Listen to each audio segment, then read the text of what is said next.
बच्चों, आज मैं कक्षा 10 के रसायन विज्ञान के तीसरे पाठ धातु एवं अधातु के एक नंबर के प्रश्नों का वीडियो अपलोड कर रही हूँ। इससे पहले मैंने भौतिक विज्ञान के चारों पाठ तथा रसायन विज्ञान के पहला और दूसरे पाठ इनके एक नंबर के प्रश्नों के वीडियो अपलोड किए थे। आशा करती हूँ आपने उन वीडियो को देखा होगा और ज़रूर याद भी किया होगा। तो आज का जो वीडियो है वो है धातु एवं अधातु के एक नंबर के प्रश्न। तो शुरू करते हैं पहले प्रश्न से। धातुओं के दो गुण बताइए। तो इसका उत्तर है पहला, धातुएं तन्य होती हैं और दूसरा, धातुएं विद्युत एवं ऊष्मा की सुचालक होती हैं। अगला प्रश्न, ऐसी धातु का नाम बताइए जो कमरे के ताप पर द्रव अवस्था में रहती है। तो इसका उत्तर है पारा और इसका प्रतीक होता है Hg। अगला प्रश्न, ऐसी एक धातु का नाम बताइए जिसे चाकू से काटा जा सकता है। तो इसका उत्तर है सोडियम। ये बहुत मुलायम होती है, इसे हम चाकू से आसानी से काट सकते हैं। अगला प्रश्न, उस धातु का नाम बताइए जो विद्युत की सबसे अच्छी चालक होती है। तो उसका उत्तर है चांदी। चांदी विद्युत की सबसे अच्छी चालक होती है। अगला प्रश्न, उस धातु का नाम बताइए जो ऊष्मा की कुचालक होती है। तो इसका उत्तर है जो लेड है, वो लेड एक ऐसी धातु है जो ऊष्मा की कुचालक है, जबकि हमें पता है कि धातुएं क्या होती हैं, ऊष्मा की सुचालक होती हैं। तो एक अपवाद है जो ये क्या है, विद्युत की या ऊष्मा की कुचालक होती है। अगला प्रश्न, उस धातु का नाम बताइए जो हथेली में रखने पर गल जाती हैं। तो इसका उत्तर है, अगर आपसे दो पूछे जाएंगे दो धातुओं के नाम, तब आप गैलियम और सीजियम कहेंगे। अगर एक पूछा जाएगा तो किसी एक धातु का नाम इनमें से आप लिख सकते हैं, क्योंकि इनके गलनांक बहुत कम होते हैं, ये हाथ पे रखने पे गल जाती हैं। अगला प्रश्न, एक ऐसी धातु का नाम बताइए जो संक्षारित नहीं होती, यानी जिसमें जंग नहीं लगता। तो इसका उत्तर है सोना। अगला प्रश्न, एक अधातु का नाम बताइए जो कमरे के ताप पर द्रव अवस्था में रहती है। तो ब्रोमीन एक अधातु है जो कमरे के ताप पर द्रव अवस्था में रहती है। अगला प्रश्न, दो धातुओं के नाम बताइए जो जल के साथ आग पकड़ लेती हैं। तो सोडियम और पोटेशियम ऐसी धातु हैं जो क्या करती हैं, जल के साथ आग पकड़ लेती हैं।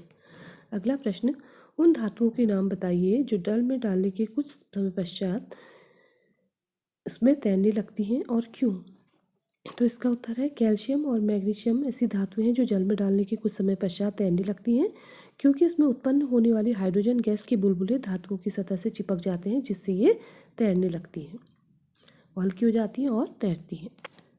अगला प्रश्न, दो धातुओं के नाम बताइए जो विद्युत की अच्छी चालक है। तो इसका उत्तर है चांदी तथा कॉपर। अगला प्रश्न, कार्बन के दो अपर रूपों के नाम लिखिए। तो इसका उत्तर है हीरा और ग्रेफाइट। अगला प्रश्न, एक अधातु का नाम बताइए जो विद्युत की अच्छी चालक है। देखिए, हमें पता है कि अधातुएं विद्युत का कुचालक होती हैं, लेकिन ग्रेफाइट एक ऐसी अधातु है जो विद्युत की अच्छी चालक है। अगला प्रश्न, उस अधातु का नाम बताइए जो चमकदार है। तो वह धातु है आयोडीन। अगला प्रश्न, उस धातु का नाम बताइए जो गर्म जल से अभिक्रिया करती है। तो इसका उत्तर है मैग्नीशियम। अगला प्रश्न, मरकरी के एक अयस्क का नाम बताइए। इसका उत्तर है सिनेबार। इसका प्रतीक है Hgs। अगला प्रश्न, शुद्ध सोने को क्या कहा जाता है। तो इसका उत्तर है शुद्ध सोने को 24 कैरेट गोल्ड कहा जाता है। अगला प्रश्न, 24 कैरेट गोल्ड ज्वेलरी बनाने के लिए उपयुक्त क्यों नहीं होता। तो इसका उत्तर है यह अत्यंत कोमल होता है, इसलिए इसकी ज्वेलरी नहीं बनाई जा सकती है। अगला प्रश्न, आभूषण बनाने के लिए सोने में क्या अशुद्धि मिलाई जाती है। इसका उत्तर है आभूषण बनाने के लिए सोने में कॉपर अथवा चांदी मिलाई जाती है, जिससे वो किया जाता है थोड़ा कठोर हो जाता है और उससे आसानी से आभूषण बनाए जा सकते हैं। तो इसलिए कॉपर तथा चांदी को इसमें अशुद्धि के रूप में मिलाया जाता है। अगला प्रश्न, मिश्र धातु क्या होती है। तो इसका उत्तर है किसी धातु का अन्य धातु या अधातु से बना समांगी मिश्रण मिश्र धातु कहलाता है। अगला प्रश्न, दो मिश्र धातु के नाम बताइए। तो इसका उत्तर है पीतल तथा कांसा। अगला प्रश्न, लोहे को जंग से बचाने के दो तरीके बताइए। तो इसका उत्तर है लोहे को हम तेल लगाकर या पेंट करके क्या कर सकते हैं, जंग से बचा सकते हैं। अगला प्रश्न, उभयधर्मी ऑक्साइड क्या होते हैं। तो इसका उत्तर है वे ऑक्साइड जो ना तो अम्लीय होते हैं न क्षारीय, उभयधर्मी ऑक्साइड कहलाते हैं। अगला प्रश्न, दो उभयधर्मी ऑक्साइड के नाम बताइए।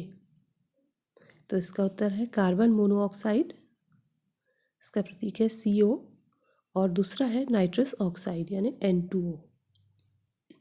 अगला प्रश्न, खाद्य पदार्थों को के डिब्बों पर जिंक की बजाय टिन का लेप होता है, क्यों?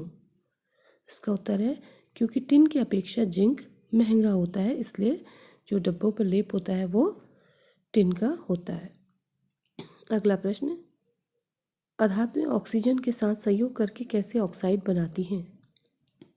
तो इसका उत्तर है अधातुएं ऑक्सीजन के साथ संयोग करके अम्लीय ऑक्साइड बनाती हैं, जैसे CO2 या SO2, या उदासीन जैसे CO या N2।